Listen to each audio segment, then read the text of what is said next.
Arti dari tahtanun itu artinya menahan, ya, menahan hawa nafsu. Ya, Allah mengetahui bahasanya kamu tidak dapat menahan hawa nafsumu.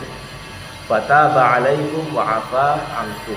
Ya, karena itu Allah mengampuni kamu dan memberi maaf kepadamu. Maksudnya adalah ketika seharian berpuasa itu otomatis kalau yang sudah punya pasangan itu kan larangannya tidak boleh melakukan hubungan suami istri, ya. Nah, itu Allah mengetahui bahwa selama siang itu sudah menahan hawa nafsunya, maka di malam hari diizinkan untuk melakukan hubungan suami istri. Fal'ana bashiruhunna wabtaghu ma kataballahu lakum. Maka sekarang bashiruhunna. Kalau di sini campurilah mereka, ya, maksudnya silakan lakukan hubungan suami istri. Nah, ini di Al-Quran itu kalau ada perintah, ya, kalau ada kalimat perintah setelah larangan, ya, tadi kan dilarang di siang hari kan tidak boleh melakukan hubungan suami istri. Kemudian datang perintah, itu berarti fungsi perintahnya itu bukan berfungsi wajib, ya, tetapi fungsinya adalah pembolehan, dibolehkan. Fal'ana bashiruhunna itu dibolehkan. Wabtaghu ma kataballahu lakum, ya, wabtaghu ma kataballahu lakum, dan ikutilah apa yang ditetapkan Allah kepadamu. Para ulama menafsirkan wabtaghu ma kataballahu lakum itu artinya carilah apa yang dicatatkan Allah padamu, itu diartikan dengan anak, ya. Paham maksudnya, ya? Jadi dianjurkan ketika malam-malam hari puasa itu bagi pasangan suami istri untuk apa? Untuk berharap mendapatkan anak. Dengan apa caranya? Ya, caranya dengan itu tadi, melakukan itu, ya, hubungan itu tadi. Nah, jadi itu dianjurkan, ya, di malam-malam hari puasa. Wa kulu washrabu hatta yatabayyana lakumul khaytul abyadu minal khaytil aswadi minal fajr. Nah, selain dibolehkan melakukan hubungan suami istri, di malam hari bulan puasa juga dibolehkan apa? Wa kulu washrabu, makan dan minumlah. Hatta yatabayyana lakumul khaytul abyadu minal khaytil aswadi minal fajr, sampai menjadi jelas bagimu perbedaan antara benang putih dengan benang hitam minal fajr, dari waktu fajar. Jadi benang putih dan benang hitam itu bukan benang putih dan benang hitam yang sebenarnya, tapi yang dimaksud di situ adalah putihnya cahaya siang dan hitamnya gelapnya malam, ya, hitamnya malam dan putihnya siang. Tsumma atimmus siyama ilal lail, kemudian sempurnakanlah puasa itu sampai datang malam hari. Ilal lail di sini maksudnya bukan sampai masuk waktu malam, ya, tapi sampai masuk permulaan malam, yaitu waktu maghrib. Wala tubashiruhunna wa antum aakifuna fil masajid, janganlah kalian melakukan hubungan suami istri ketika kalian sedang i'tikaf di masjid. Tilka hududullahi fala taqrabuha, itu semua adalah hudud itu artinya larangan-larangan Allah, batas-batas yang ditetapkan oleh Allah. Fala taqrabuha, janganlah kalian sekali-kali mendekatinya. Kadzalika yubayyinullahu ayatihi linnasi la'allahum yattaqun, begitulah Allah menjelaskan ayatnya kepada manusia agar mereka bertakwa. Nah, para ustadzah sekalian, jadi ayat ini merupakan rangkaian ayat yang terkait dengan pensyariatan puasa, ya. Kalau ayat yang menjelaskan kewajiban puasa itu sendiri disebutkan di ayat sebelumnya, ya. Ayat berapa? 183. Ya ayyuhalladzina amanu kutiba alaikumus shiyamu kama kutiba alal ladzina min qablikum la'allakum tattaqun. Nah, ketika ayat itu turun, ya, 183 turun, syariat puasa itu pelaksanaannya belum seperti yang kita laksanakan sekarang, ya. Ketentuan-ketentuannya ada perbedaan. Sebelum turun ayat 187 ini, orang-orang yang berpuasa, ya, kemudian dia berbuka, otomatis dia akan melakukan sesuatu yang dilarang ketika puasa. Boleh makan, boleh minum, ya, kalau yang sudah punya pasangan boleh hubungan suami istri. Tapi batasnya boleh makan, boleh minum itu selama dia belum tidur, ya. Jadi bukan sampai waktu sahur. selama dia belum tidur itu masih diizinkan. Seandainya dia jam maghrib ya, maghrib misalnya jam 6, lalu dia tidurnya jam 10 malam, maka nanti ketika dia bangun ya jam 3 malam, 3 pagi, itu kan belum subuh, itu sudah tidak dibolehkan makan dan minum lagi gitu ya. Nah kemudian ada kasus yang menyebabkan kemudian ayat ini turun ya. Nah, kita bahas, kita lihat Anil Barra bin Azib radhiyallahu anhu. Qala, dari Al Barra bin Azib radhiyallahu an, dia berkata, kanal muslimuna idza aftaru ya'kuluna wa yashrabuna wa yamassuna nisaa ma lam yanamu. Kanal muslimun, orang-orang Islam ketika mereka berbuka, yang mereka lakukan adalah ya'kulun. Ya'kulun itu apa?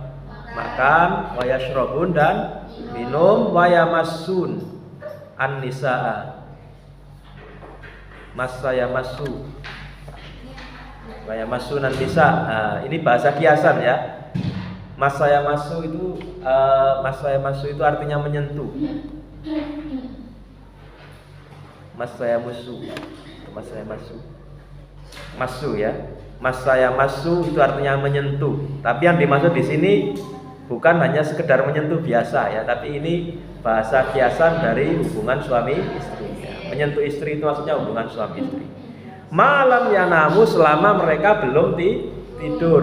Fa idza namu lam yaf'alu syai'an min dzalika ila misliha. Jika mereka telah tidur ya, lam yaf'alu syai'an min dzalik, maka mereka tidak melakukan apapun dari hal itu ila misliha, sampai nanti datang waktu buka lagi. Jadi tidak ada sahur ya. Kalau sudah tidur tidak sahur. Setelah tidur berarti wajib puasa lagi ya. Nah, itu pertama pensyariatan puasa seperti itu. Nah, lalu ada kasus wa inna Qaisa ibnu Sirmah al-Ansari kana shaiman. Ada seorang sahabat kalangan Ansor bernama siapa? Qais bin Sirmah al-Ansari. Al-Ansari itu berarti dia dari kalangan Ansor. Kana shaiman, dia berpuasa. Fa'ata ahlahu indal iftari fantalaqat imra'atuhu tatlubu syai'an. Ya, fa'ata ahla indal iftar. Lalu ketika waktu buka dia mendatangi istrinya. Ya nanya sudah ada makanan atau belum gitu ya. Ternyata apa yang terjadi? Fantalaqat imra'atahu tatlubu syai'an. Istrinya belum punya makanan. Lalu dia pergi untuk mencari makanan. Ya, tatlubu syai'an, mencari sesuatu. Nah, ketika ditinggal istrinya, dia mungkin kecapean ya. Di riwayat lain disebutkan dia karena terlalu lelah bekerja seharian. Faghalabathu ainahu fanam. Dia dikalahkan oleh kedua matanya. Artinya apa? Ngantuk, fanama, lalu tertidur. Falamma intasafan naharu min ghadin ghusya alaihi. Nah, karena tertidur tadi dan dia belum makan apa-apa sama sekali ya. Kalau sudah makan kan lumayan ya, sudah ada energi. Tapi dia belum makan apa-apa, belum buka. Istrinya nyari makanan, belum pulang, ketiduran. Nah, akhirnya besoknya bangun ya tidak boleh makan dan minum lagi. Akhirnya intasofan nahar, falamma intasofan nahar, ini disingkat ya ceritanya. Ketika pertengahan hari min ghadin, di besoknya ya. Misalnya malam ini dia tidak buka, kemudian besoknya waktu siang ya, karena dia belum makan sama sekali, ghusya alaihi. Ghusya alaihi itu apa? Dia ya, pingsan ya, ghusya alaihi. Dia akhirnya pingsan karena tidak kuat menahan rasa lapar. Qala, dia berkata, faqala, mana tadi? Nah, qala di sini yang berkata itu riwayat hadis ya, Al Barra bin Azib. Ini mungkin kasus yang lain. Wa ata Umar radhiyallahu anhu imra'atahu wa qad namat. Umar ibn Khattab mendatangi istrinya wa qad namat, dan dia telah tidur. Ya, ini kasus lain, kasus Umar bin Khattab. Nah, lalu kemudian Fadzakara dzalika lin-nabiy sallallahu alaihi wasallam, kemudian kejadian tersebut diucapkan atau diceritakan kepada Nabi sallallahu alaihi wasallam tentang kasus sahabat yang ketiduran sementara dia belum makan sama sekali, ya maka ketika bangun sudah tidak boleh makan karena aturan mainnya seperti itu ya. Dulu awalnya seperti itu. Fanazalat, kemudian baru turun ayat ukhilla lakum lailatas siyamir rafatsu ila nisaikum ya. Sampai akhir ayat yang menjelaskan bahwasannya dibolehkan bagi orang yang sudah tidur ya, yang bangun dari tidurnya itu untuk makan dan minum sampai apa batasnya? Hatta yatabayyana lakumul khaytul abyadu minal khaytil aswad. Jadi batasannya bukan sampai tidur lagi, bukan sampai tidur, tapi batasannya adalah sampai waktu fajar. Itu sababun nuzul ayat ini. Ada riwayat yang lain ya. Ini hampir sama ceritanya ya. Hanya saja di sini lebih lengkap. Kana ashabu Muhammadin sallallahu alaihi wasallam idza kana ar-rajulu sha'iman fahadara al-iftaru fanama qabla an yuftira lam yakul lailatahu wala yaumahu hatta yumsi. Para sahabat Nabi, wa fi riwayatin ukhra itu ya, di paragraf berikutnya, para sahabat Nabi Muhammad sallallahu alaihi wasallam idza kana ar-rajulu sha'iman, jika ada orang yang berpuasa, fahadara al-iftar, kemudian dia berbuka, fanama qabla an yuftira, ya masuk waktu berbuka tapi dia tidur sebelum dia makan apa-apa. Lam yakul lailatahu wala yaumahu hatta yumsi, dia tidak makan di malam itu wala yaumahu, atau di pagi harinya, hatta yumsi, sampai datang waktu sore ya. Maksudnya waktu sore itu berarti sampai waktu maghrib berikutnya. Wa inna Qais bin Sirma al-Ansariyya kana sha'iman. Nah, itu dari sama ya. Qais bin Sirma itu puasa, falamma hadaral iftaru ata imra'atah. Ketika sudah masuk waktu berbuka, dia mendatangi istrinya, faqala laha, dia berkata kepadanya, a'indaki ta'am, apakah kamu punya makanan? Faqalat, istrinya berkata, la, ya, tidak, saya tidak punya. Walakin antalik fa'atlubulak, tapi saya akan pergi fa'atlubulaka, dan saya akan mencari makanan untukmu ya. Wa kana yaumuhu ya'mal. Nah, ini mengapa kok ketiduran diceritakan di sini ya. Wa kana yaumuhu ya'mal, dia di hari itu ya'mal, bekerja. Artinya kecapean. Setelah seharian bekerja, fa ghalabathu aina, lalu tadi ya dia ketiduran, dikalahkan oleh dua matanya, faja'athu imra'atuhu, kemudian istrinya datang. Falamma ra'athu, ketika istrinya melihat dia, kok sudah tidur gitu ya, qalat, istrinya berkata, khaybatan lak, sungguh celaka kamu gitu ya, sudah enggak boleh makan lagi. Falamma intasafan naharu khusya alaina, sama ya kasusnya, ketika sudah siang dia kemudian pingsan, lalu diceritakan kepada Nabi Shallallahu Alaihi Wasallam. Kemudian disebutkan ukhilla lakum lailatas siyamir rafatsu ila nisaikum, dan seterusnya. Makanya di ayat itu ada perintah wakul washrobu. Nah, berarti kan sebelumnya dilarang makan dan minum ketika sudah tidur. Nah, tapi di ayat ini tidak dilarang. Nah, umat Islam ini disebutkan fafarihu biha farhan syadida. Ketika ayat ini turun, umat Islam sangat gembira ya, karena sudah lebih ringan lagi syariat puasanya. Baik, kemudian di ayat ini juga, nah ini yang menarik. Jadi para ustadzah sekalian, ayat Al-Quran itu kadang turun satu ayat itu tidak lengkap, dalam artian tidak langsung turun lengkap satu ayat seperti yang kita baca gitu ya. Ada kasus atau ada yang cara turunnya itu satu ayat turun itu ya, ya lengkap, maksudnya satu ayat turun satu ayat, kemudian turun tambahannya itu kemudian dimasukkan ke ayat tadi. Nah, ini kasusnya misalnya di surat ini, di ayat ini 187, beliau menyebutkan wa an Sahal bin Sa'ad radhiyallahu anhu qol, dari Sahal bin Sa'ad radhiyallahu an, dia berkata, Nazalat hadhil ayah, turun ayat ini, wa kulu washrabu hatta yatabayyana lakumul khaytul abyadu minal khaytil aswadi wa lam yanzil minal fajr. Nah, cuma sampai khaytul abyadu minal khaytil aswad, tidak ada kata minal fajr. Nah, kemudian wa kana rijalun idza aradu as-sauma. Nah, karena para sahabat waktu itu memahami secara tekstual ya, makan dan minumlah sampai menjadi jelas bagimu antara benang putih dan benang hitam. Nah, banyak orang yang memahami khaytul aswad, khaytul abyad itu dipahami dengan benang sungguhan ya. Nah, maka di sini wa kana fakana rijalun idza aradu as-saum, maka orang-orang ketika ingin berpuasa, rabata ahaduhum fi rijlihi al-khayta al-abyadha wal khayta al-aswada. Salah seorang dari mereka mengikat di kaki mereka itu benang putih dan benang hitam. Fala yazalu ya'kulu wa yashrabu. Nah, di malam itu mereka terus makan dan minum hatta yatabayyana lahu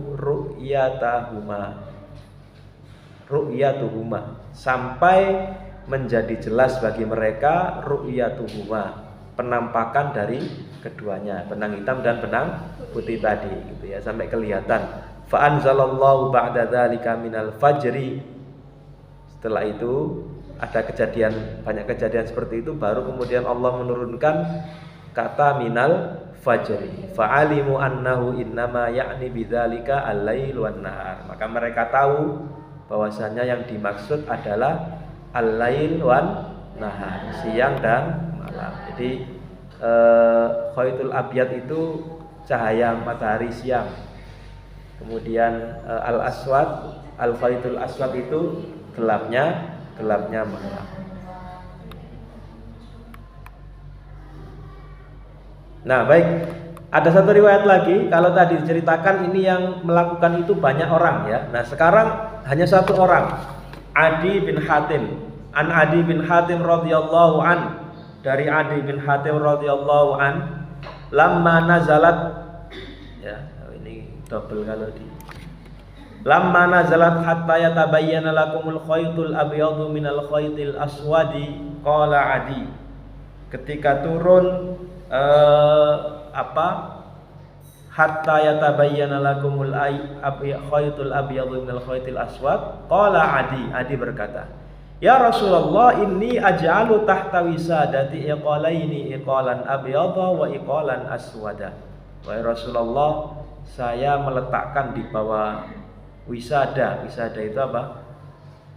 Bantal ya, di bawah bantalku dua benang, satu atau dua ikat gitu ya, mengikatkan di bawah bantalnya itu benang putih dan benang hitam. A'riful laila minan nahar. Dengan itu saya bisa membedakan antara siang dan malam ya. Maka kemudian Rasulullah SAW berkata, inna wisadataka la'aridun innama huwa sawadul laili wa bayadu an-nahar. Sungguhnya bantal kamu itu terlalu la'arid, terlalu panjang gitu ya.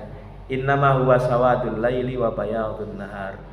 Yang dimaksud itu adalah gelapnya malam dan putihnya siang. Lalu di riwayat yang lain disebutkan, innaka la'aridul qafa in absorta al khaytain ya, innaka la'aridul qafa in absorta al khaytain. Ini bahasa kiasan ya. Ini bahasa kiasan. Kamu itu la'aridul qafa. Qafa itu artinya ini apa? Kalau orang Jawa nyebutnya citok gitu ya. Tahu citok ya? Nah, tengkuk itu tengkuk. Nah, kamu tengkuknya lebar. In absortal khaytain, kalau kamu bisa melihat dua benang tersebut. Gitu. Maksudnya bahasa gampangnya itu bukan seperti itu makna dari ayat tersebut. Tidak kemudian menaruh benang putih, benang hitam, lalu dilihat, kalau sudah jelas berarti sudah tidak boleh makan dan minum lagi. Baik, jadi kurang lebih itu sababun nuzul ayat ke-187 ya. Jadi tadi ada dua kejadian. Dua kasus. Yang pertama tentang kasus dibolehkannya pertama tidak dibolehkan makan minum setelah tidur, lalu dibolehkan. Kemudian yang kedua kasus benang hitam dan benang putih. Faidah ini hanya menjelaskan tentang Uday bin Hatim. Uday bin Hatim itu kan riwayat atau beliau masuk Islamnya di akhir ya, tapi di ayat ini dia mengatakan atau di hadis ini lamma nazalat, ketika turun. Itu seakan-akan Adi bin Hatim. Adi bin Hatim itu seakan-akan dia tahu atau melihat turunnya ayat. Padahal sebenarnya tidak seperti itu ya. Dimaknai bahwa dia pernah mendengarkan ayat. Baik, kita langsung lanjut ke bab berikutnya, al-birru 'inda ityanil buyut. Kebaikan ketika mendatangi rumah. Yas'alunaka 'anil ahillah. Orang-orang bertanya kepadamu tentang ahillah. Apa itu ahillah? Ahillah itu jamak dari hilal ya. Hilal itu artinya bulan sabit ya. Ahillah itu maksudnya bentuk-bentuk bulan, penampakan bulan. Kenapa kadang bulan itu di awal bulan kok kecil, kemudian semakin besar sampai di tanggal 13, 14, 15 itu purnama, lalu mengecil lagi. Nah, orang-orang bertanya pada Nabi seperti itu ya. Mereka ingin tahu gitu, karena mereka menganggap Nabi itu kan utusan Allah, jadi pasti tahu masalah-masalah seperti itu. Nah, tapi ketika bertanya tentang hal tersebut, jawaban yang diberikan di Al-Quran bukan menjelaskan fenomena alamnya ya. Kenapa bulan kok jadi seperti itu? Misalnya karena perputaran bulan dan lain sebagainya. Tapi Allah menjelaskan fungsinya ya. Qul hiya mawaqitu linnasi wal hajj. Katakanlah wahai Muhammad, hiya mawaqitu linnasi wal hajj. Adanya bulan tadi ya, hilal-hilal itu merupakan pertanda waktu linnas, bagi manusia, bagi orang-orang. Nah, maksudnya linnas di sini berarti penanda untuk kegiatan yang sifatnya duniawi. Ya.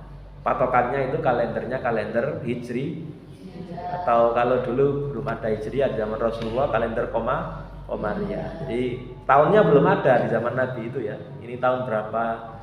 Kemarin tahun berapa? Tapi perhitungan bulannya sudah ada, harinya tanggal berapa, ini bulan apa, itu sudah ada. Wal hajj, dan untuk pelaksanaan ibadah haji. Jadi haji di sini mewakili ibadah ritual. Jadi ibadah-ibadah yang disyariatkan dalam agama Islam itu disyariatkan berdasarkan kalender Hijriah ya.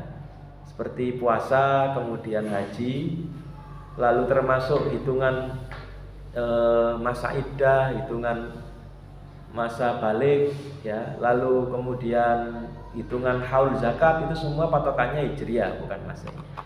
Walaisal birru bi an ta'tul buyuta min zuhuriha walakinnal birra man ittaqa. Kebaikan ya, kebaikan itu bukanlah mendatangi rumah dari zuhur. Zuhur itu dari apa?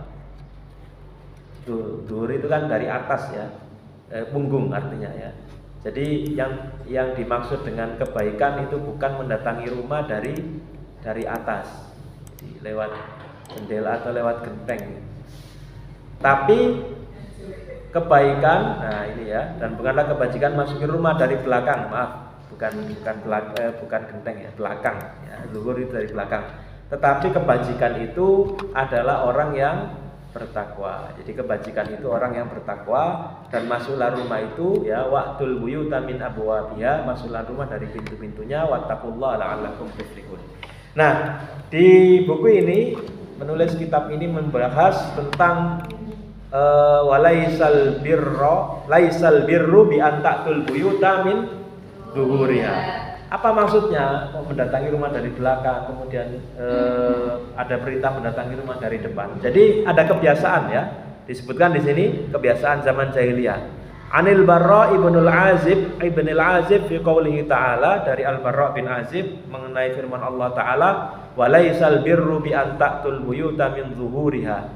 Qol, tidaklah kebaikan itu dengan mendatangi rumah dari belakang. Qala, Al-Barra berkata, kana nasun min ahlil jahiliyah. Dahulu orang-orang di zaman jahiliyah atau bukan di zaman jahiliyah, dari ahli jahiliyah itu berarti orang yang pernah hidup di zaman jahiliyah ya. Orang-orang yang pernah hidup di zaman jahiliyah, idza ahramu lam yadkhulul buyuta min abwabiha. Ketika mereka ihram, selesai melaksanakan ihram, jadi pulang dari ibadah haji, lam yadkhulul buyuta min abwabiha. Ketika pulang mereka tidak masuk rumah dari pintunya, dari depan. Wadakhalu min zuhuriha minal hiton. Tapi mereka masuk rumah dari apa? Dari belakang melalui al-hiton. Hiton itu jamak dari haid, tembok ya, melalui dinding-dindingnya. Nggak tahu, mungkin tidak punya pintu belakang ya. Naik dari tembok kemudian masuk ke dalam rumah. Fa'anzalallahu sana'uhu, kemudian Allah Fa'anzalallahu jalla sana'uh, kemudian Allah yang maha terpuji menurunkan ayat, walaisal birru bi an ta'tul buyuta min zuhuriha walakinnal birra man ittaqa wa'tul buyuta min abwabiha. Kemudian turun ayat ini. Jadi untuk mengkritik kebiasaan orang-orang zaman jahiliyah. Nah, ternyata kebiasaan ini juga berlaku di kalangan orang-orang Ansor, padahal mereka sudah masuk Islam ya. Di riwayat yang lain disebutkan di sini, wa fi riwayatil ukhra anil Barra qala kanatil ansaru idza hajjat lam tadkhul min abwabiha wa dakhalat min zuhuriha fa anzalallahu tabaraka wa ta'ala wa laysal birru ila akhiril ayat. Orang-orang Ansor ketika selesai pulang haji, mereka kembali ke rumahnya itu tidak melalui pintu depan, tapi melalui pintu belakang. Kemudian Allah menurunkan ayat walaisal birru sampai seterusnya. Di riwayat lain disebutkan bahwa sebab diturunkannya ayat itu karena ada orang yang menyelisih kebiasaan tersebut. Nah ini ya di riwayat lain, tapi tidak ada di kitab ini. Faja'a rajulun minan ansor, kemudian ada salah seorang dari kalangan Ansor, fadakhala min qibali babi. Ketika pulang haji, dia tidak masuk di belakang rumah, tapi dia masuk lewat depan rumah. Faka'annahu uyyira bidzalika. Nah, gara-gara menentang kebiasaan masyarakat seperti ini, dia dicela ya. Fanazalat, lalu turun ayat. Nah, jadi ini merupakan celaan bagi orang-orang yang memiliki kebiasaan seperti itu, yang itu tidak ada hubungannya dengan syariat ya. Dijadikan seakan-akan sesuatu yang wajib. Kalau di masyarakat kita sebenarnya juga ada kebiasaan-kebiasaan seperti itu ya, tapi bukan bagi orang yang haji, bagi orang yang nikah. Nah, jadi ketika pengantinnya kemana? Jadi ketika ada pengantin acara walimah gitu ya, kan biasanya di rumah pengantin perempuan, kemudian acaranya ke pengantin laki-laki. Nah, ketika pengantinnya ini sampai di lokasi rumah laki-laki tadi, itu tidak boleh lewat depan rumah, tapi lewat pintu belakang. Alasannya karena kalau lewat depan rumah itu banyak duri-durinya gitu ya, banyak duri-duri yang tidak kelihatan. Banyak duri-duri yang tidak kelihatan ya mungkin dipercayai juga, ada kepercayaan kalau melakukannya seperti itu membawa kesialan dan lain sebagainya. Ini contoh ya, contoh kebiasaan di masyarakat kita yang tidak ada dasarnya sebenarnya. Karena kalau memang seperti itu, ya kasihan pengiringnya gitu ya. Pengantinnya lewat depan, lewat belakang, ya pengiringnya dibiarkan kena duri-duri. Dan kasihan ya kalau dibiarkan lewat depan. Nah, maka di sini di ayat ini Allah menjelaskan mengenai kebiasaan yang dilakukan oleh masyarakat jahiliyah waktu itu, bahkan diikuti orang-orang Ansor, itu kebiasaan yang bukan termasuk dalam kebaikan, bukan termasuk dalam hal-hal yang disyariatkan. Baik, terakhir surat Al-Baqarah 180 atau 193. Allah berfirman, wa qatiluhum hatta la takuna fitnatu wa yakuna ad-dinu lillah fa in intahau fala udwana illa 'alal zalimin. Ya. Perangilah mereka hatta la takuna fitnah, sampai tidak ada fitnah ya. Wa yakuna ad-dinu lillah, dan agama ini menjadi milik Allah. Fa in tahu fala udwana illa 'alal zalimin, tapi kalau mereka berhenti memerangi kalian, fala udwana illa 'alal zalimin, maka tidak ada permusuhan bagi orang-orang yang kecuali bagi orang-orang yang zalim. Jadi ayat ini kalau kita lihat di Al-Qur'an ini terkait dengan peperangan, ayat yang berhubungan dengan perang. Nah, sababun nuzulnya beliau menyebutkan an Sa'id bin Jubair qala, dari Sa'id bin Jubair dia berkata, kharaja ilaina Ibnu Umar wa nahnu narju ayyuhadditsana haditsan ajiba. Telah keluar kepada kami Ibnu Umar, dan kami berharap agar dia menceritakan kepada kami haditsan ajiba, suatu perkataan yang mengagumkan.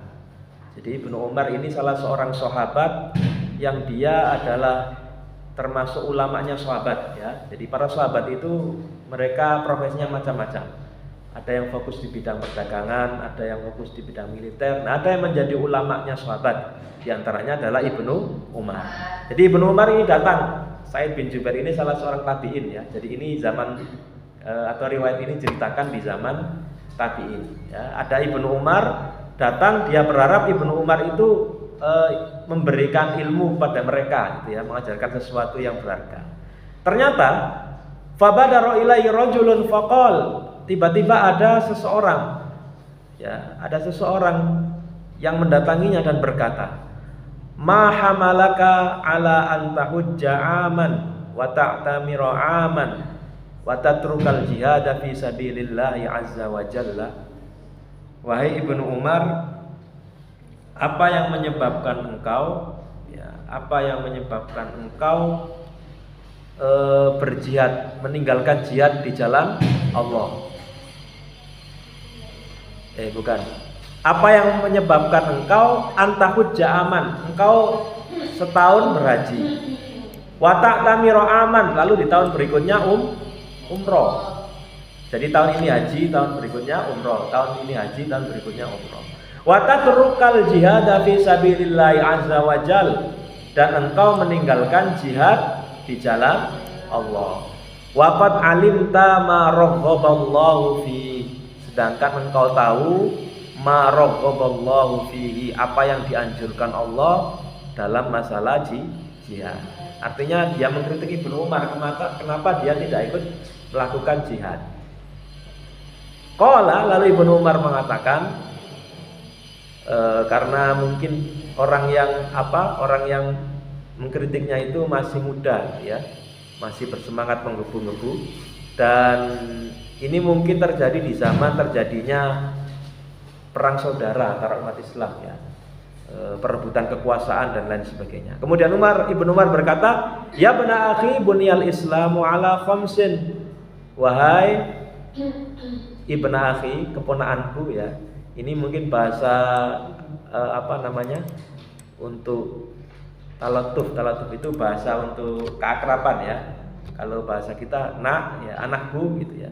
Ya ibnu akhi, wahai keponakanku, anak saudaraku, bunyal islamu ala khamsin, agama Islam itu dibangun di atas 5 perkara.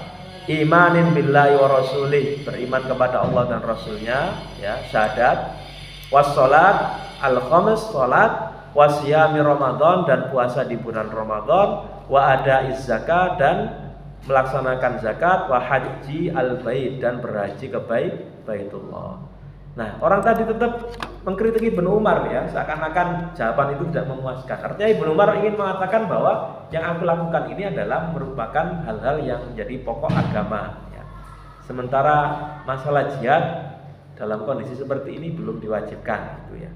Ala tasma'u ma dzakarallahu fi kitabih, bukankah telah mendengar apa yang difirmankan Allah dalam kitabnya, wa in ta'ifatani minal mu'minina iqtatalu fa aslihu bainahuma fa in baghat ihdahuma 'alal ukhra faqatilul lati tabghi hatta tafi'a ila amrillah. Kemudian ayat yang lain, qatiluhum hatta la takuna fitnah, perangilah mereka sehingga tidak ada fitnah. Ayat yang pertama surat Al-Hujurat ini membicarakan tentang kejadian kalau ada orang Islam yang memberontak ya. Jika ada dua orang mukmin yang berselisih, maka damaikan di antara keduanya. Kalau salah satu dari mereka tidak mau dan memberontak, maka perangilah kelompok yang memberontak. Qala, maka Ibnu Umar mengatakan ya, ini mengajari anak tadi bahwa tafsiran yang dia bawakan itu tidak benar. Fa'alna ala ahdi Rasulillah sallallahu alaihi wasallam wa kana al-islamu qalilan. Kami dulu ya, sebelum kamu lahir gitu ya, sudah melakukannya di zaman Rasulullah sallallahu alaihi wasallam. Fakana ar-rajulu yuftanu fi dinihi. Di zaman itu orang-orang itu yuftanu fi dinihi. Dia mendapatkan fitnah karena berpegang teguh terhadap agamanya. Apa fitnah yang dimaksud? Fitnah yang dimaksud adalah fitnah itu ujian ya di sini. Imma qataluhu wa imma yu'adzibunah. Ya. Bentuk fitnahnya itu bisa jadi dia itu dibunuh atau disiksa. Hatta kasurul Islamu falam takun fitnatun. Nah, sampai kami berperang itu ya, berperang, melakukan peperangan, banyak peperangan itu sampai agama Islam itu menjadi banyak ya, pengikutnya menjadi banyak. Falam takun fitnah, sehingga tidak ada lagi fitnah, tidak ada lagi fitnah. Yang dimaksud di situ adalah perpecahan, bukan perpecahan ya, kezaliman yang ditimpakan kepada umat Islam. Nah, di riwayat yang lain disebutkan, ini bantahan Ibnu Umar ya, sakilat ka ummuk. Ini sebenarnya bahasa umpatan, bahasa umpatan.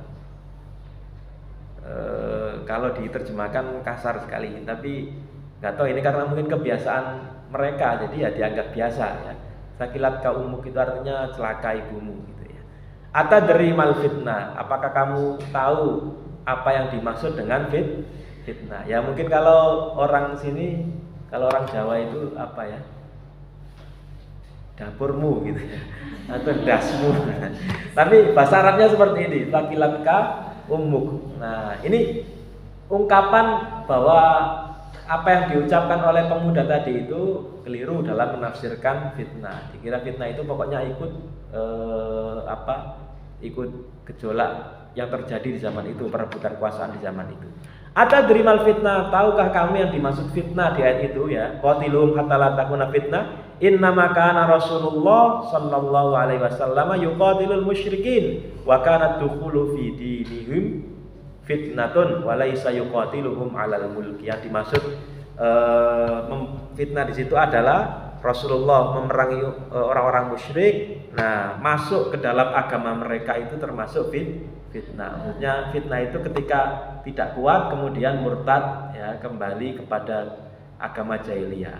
Nah, jadi bukan yang dimaksud bukan fitnah itu walaisa yuqatiluhum 'alal mulk, dan Rasulullah tidak memerangi mereka demi kekuasaan ya, tapi demi menyebarkan agama Islam. Nah, jadi itu tafsiran dari ayat ini. Intinya ayat ini ingin meluruskan pemahaman orang tadi ya, seorang yang mendatangi Ibnu Umar dan mengatakan bahwa Ibnu Umar itu tidak mau ikut berjihad. Ibnu Umar mengatakan bahwa kalau dalam kondisi seperti itu bukan termasuk jihad ya, tapi perang saudara. Berjihad yang sebenarnya itu ya seperti yang terjadi di zaman Rasulullah Shallallahu Alaihi Wasallam. Dan di zaman sekarang masih ada atau tidak jihad seperti ini? Ya kalau di negara kita mungkin aman-aman saja ya, tapi di negara lain masih ada ya, seperti yang terjadi di Palestina. Nah itu kan memang yang sekarang yang terbaru itu memang bermula ketika orang-orang dari Palestina ya di Jalur Gaza, Hamas itu melakukan serangan pada orang-orang Israel, berhasil menembus pertahanan mereka, bahkan menawan ya beberapa orang dari mereka,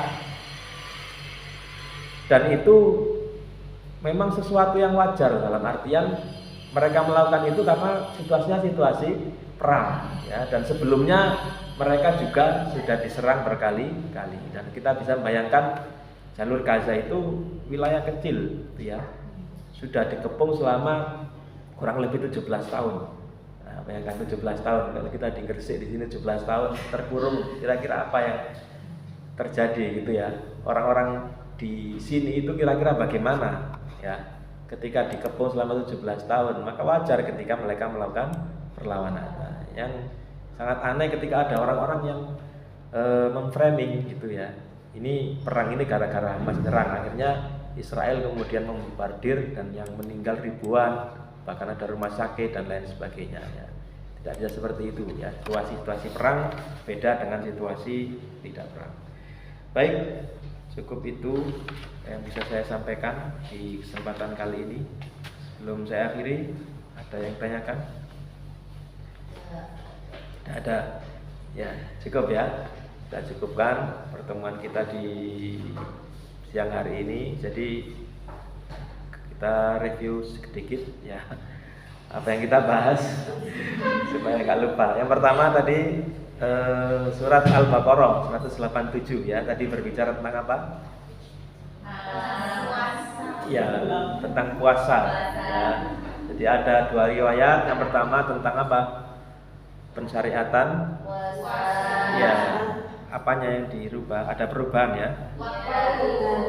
Ya, waktu berbukanya. Awalnya waktu berbuka itu sampai tidur ya. Nah, kemudian ya dirubah hukumnya menjadi sampai waktu fajar. Lalu yang kedua turunnya ayat minal, potongan ayat ya, minal fajri. Itu setelah ada sahabat yang apa? Memasang benang hitam dan benang putih ya.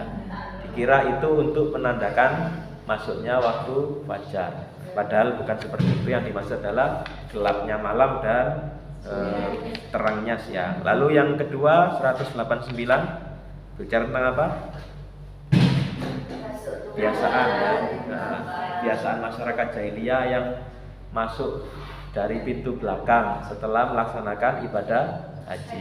Nah, kemudian dikritik bahwa itu bukan suatu kebiasaan yang baik. Lalu terakhir yang baru saja kita bicarakan tentang makna dari kata fitnah. Di fitnah itu bukan perebutan kekuasaan, tapi yang dimaksud fitnah di sini adalah perang untuk mempertahankan kehormatan diri dan kehormatan agama kita. Cukup itu yang bisa saya sampaikan di kesempatan kali ini. Kita akhiri pertemuan kita dengan doa kafaratul majelis. Subhanakallahumma bihamdika asyhadu an la ilaha illa anta astaghfiruka wa atubu ilaik. Allahumma anfa'na bima 'allamtana wa 'allimna ma yanfa'una warzuqna ilman yanfa'una. Rabbana atina fid dunya hasanah wa fil akhirati hasanah wa qina adzabannar. Sallallahu ala nabiyyina Muhammad. Wassalamualaikum warahmatullahi wabarakatuh. Waalaikumsalam warahmatullahi wabarakatuh. Minta tolong ini dulu, dokumentasi.